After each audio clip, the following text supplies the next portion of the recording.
At launch, we're looking at bringing 4 classes into the game. We've got Rage, which is a heavy melee character. We got Assassin, which is a much faster melee character with a lot of dynamic movement skills. We've got Energizer, which is kind of our healer, but with a twist. And we've also got Gunner, which is a ranged class, which can use multiple different types of ranged weaponry. Gunner is our main ranged DPS guy. He uses guns primarily, but also uses bows, crossbows, weapons like that. He's got some brilliant skills for really controlling the environment, really controlling his target so that he can really maximize the damage he's doing.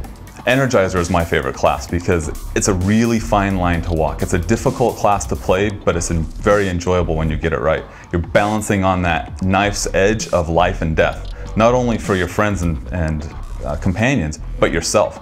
I'm doing damage to myself to heal my buddies. They are there to assist teammates, boosting them with powers or healing them, but they do fight. So what's interesting about the concept of the Energizer class is it's kind of a battery. It can draw in energy from mobs and distribute that energy as health to a friendly target. Rage, they are more like a kind of a big, bulky, muscular people, classes which they carry big swords, with big armors. With Rage, what we've got is our Barbarian class, effectively. He's a real heavy hitter. He uses two-handed weaponry.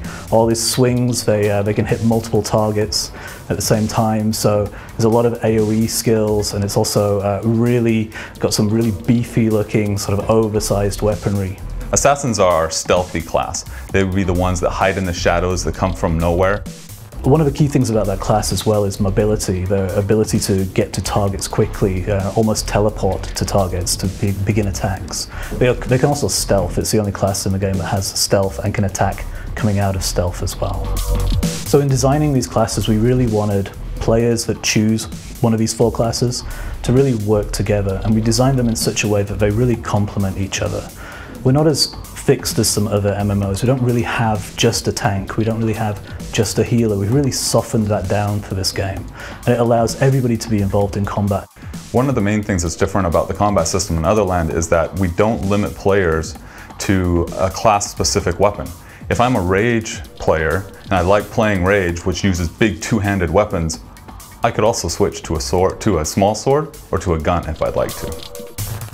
A lot of the skills are actually found on the weapon.